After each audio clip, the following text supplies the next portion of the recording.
I'm actually incredibly hopeful for Yu-Gi-Oh! In 2025. There is some new news that Konami has just given us and some things that are subtly on the way that we need to talk about. Today I'm going to be breaking down some important things that can change how you view Yu-Gi-Oh! And everything you need to know about it. Let's go ahead and jump on in.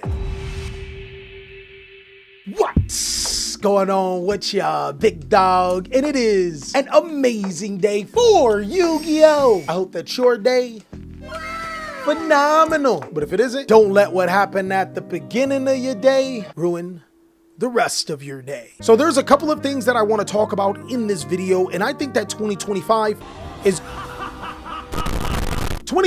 is going to be a pivotal year for Yu-Gi-Oh! I think mainly because there are so many other card games coming out. I don't know if you guys have noticed, but there's a Gundam TCG, there's that In Light of Shadows video that I did. So many other competitors are coming around, so Konami is going to eventually have to step their game up. Fortunately enough, I think that the execs at Konami have figured that out and have made some implications into the future. I think it's very important to temper our expectations and talk about some of the problems first, and then we'll talk about some of the things that we're really hopeful for. We as Yu-Gi-Oh! Players are still waiting for decent price support. Yes, we moved up from a Nintendo Switch from a Steam Deck, which I still don't know what that is.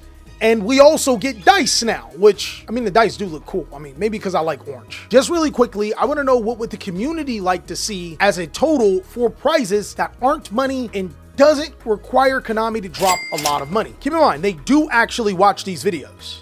Air fryers, no, brother! Just wait when the Switch 2 comes out. They'll start giving those.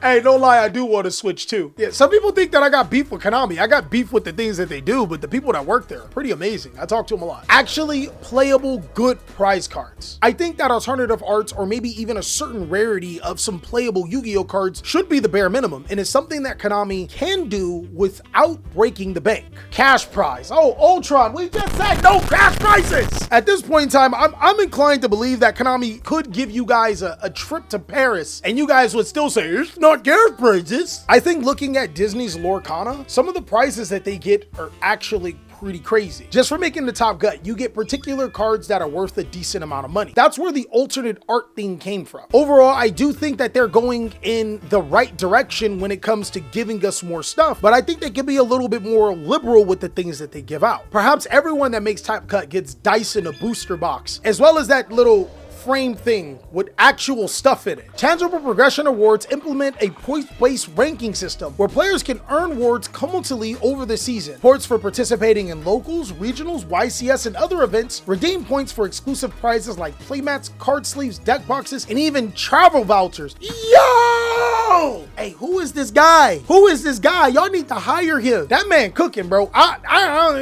Regardless, I think for the year of 2025, Konami is going to have to get better in that department if they still want to stay competitive alongside of the other card games. Fortunately enough, that's not the main point of this particular video. The main point of this particular video is that the QCR structure is finally ending. Supreme Darkness and Quarter Century Stampede will be the last chance that we get Quarter Century cards, meaning that Konami is going to have to find another way to get us product and to get us product evenly. A lot of people are suggesting that Konami goes back to the standard model where it's just a Starlight in a box or once per case. I think that is a terrible model. I think if Konami does want to compete with these other TCGs that are now coming out and the ones that are starting to become very successful, they're going to need to change their box system. I don't think that it's terrible that we go back to Starlight Rares, but I think this opens up the possibility of us getting the OCG-like structure of booster boxes. What do you guys think about that? So what you're saying is more collector's rares and other different rarities? Basically, all of the high-end cards come in a low-end rarity. In an OCG, a card like Bolchummy Flawless would have came secret rare and also maybe a prismatic rare, but it also would have came common or a super rare. You would get multiple different rarities for that one particular card. TCG needs to do something about this, and they kind of already did. If the crossover breaker set was any indication, you got the Raizio and Malice cards as ultra rare, collector's rare, and quarter century. It's very much possible that Konami could do that once Alliance Insight comes out. But at the very least, something needs to happen about these Yu-Gi-Oh sets. And even if we are to stick with the current model, which means every ultra rare and above can be a Starlight, there's gonna still have to be some changes. Personally, big dogs, I think that secret rare should go down from 10 to 8. I think that ultra rare should go down from 14 to 12. And I think that super rare should go down from 26 to 24. If you guys don't know what I'm talking about, those are the number of holographic cards inside of a booster box. Basically, what I'm saying is that if you pulled Rage of the Abyss, instead of getting a card like Mimigul Charm as a secret rare, you would get, I don't know, not Mimigul Charm. You'd be closer to pulling something like Perulia, which is good. They originally did have 8 secret rares for a Yu-Gi-Oh booster box, but when they switched to this new model, they decided to up the secret rares, but give us trash looking secret rares. The decreases of the different rarities of these cards that you guys can get will actually be huge in the long run and actually reward players for buying multiple boxes. It may not be exactly what we wanted for when it comes to the OCG style, but it will be giving us access to the cards that we want, cards that are actually valuable, instead of them putting filler cards like Mimigul Charm. Do you think things like TCG Player and being able to just buy singles of what you want ruins people's getting boxes and hoping for the best? No. I think that the current box structure that we have ruins that opportunity, because from what I've realized, people like to buy boxes. You just have to give them an incentive to open a box. No one wants to open a Yu-Gi-Oh box knowing that they'll get 2 secret rares with the possibility of getting one of the worst secret rares that's worth $1. But everyone wants to walk away a winner. They may not get the secret rare that they want, but getting a valuable secret rare that somebody else wants is a good consolation prize. It's what makes the thing called a trading card game a trading card game. Cool headband, where I get that from?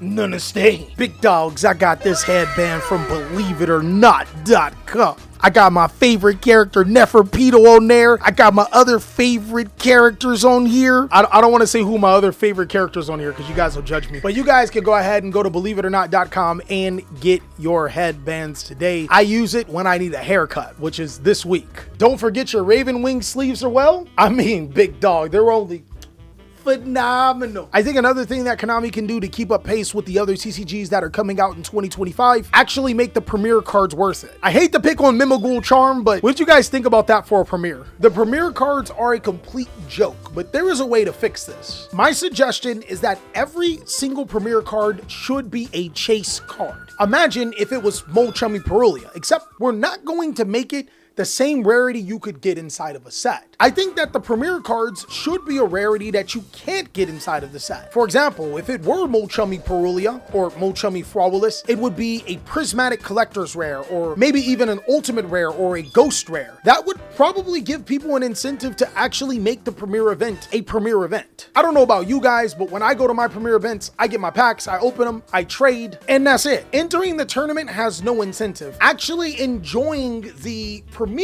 has no incentive, unlike what Pokemon and One Piece do. Overall, Konami has a lot of opportunity to make 2025 an absolute banger. I'm pretty excited about the animation chronicle that's coming out. You've seen Sky Striker and Albaz finally getting some animation for them. I think that in the year 2025, maybe we don't look back, we should actually look towards current strategies. GX Remake? Brother, no, stop. Yes, we got the actual animation lore for decks like Whitewoods, Diabellstar, and Snake Eyes. I think players would hate them a little bit less. It kind of reminds me of when I used to be heavy into Overwatch and the new heroes come out and you get to watch their cinemas and you cry. But I don't know about you guys, but Sombra Cinema, phenomenal. Widowmakers, crazy. Maze may make me cry. And I don't think that there's anything wrong with them doing the past, but I really think that they're missing the mark by covering things that they're going to be releasing in present. Konami also needs to address OCG imports. We have some sets that we do not know, and when Konami would import them, that would definitely help too. Regardless, I am incredibly hopeful for the things that can happen in Yu-Gi-Oh! Finally getting an anime that's based solely on the lore inside of the cards is gapping a bridge that we've never officially had in the TCG. When I used to do videos for Konami, I actually had to edit out my videos if I mentioned any lore, because there's no such thing as lore in the TCG, which is weird. But this time around, actually having an anime, you might get me. DSOD Part 2 so we can see Kaiba get smoked one last time. All I know is that video games like Cyberpunk got an anime and immediately got renewed interest. If Yu-Gi-Oh goes about the right way, an anime can get renewed interest from all of the nostalgic players, which means we can all pull them into the abyss. Come on, big dog, spend your money. And if the cards are somewhat decently a little bit more accessible, like I said earlier in the video, then maybe they'd stay. Because no one wants to spend $500, $600, $700, $800 on Yu-Gi-Oh when they can just spend $100 on One Piece and Pokemon. Chat. Hear me out. Labyrinth anime.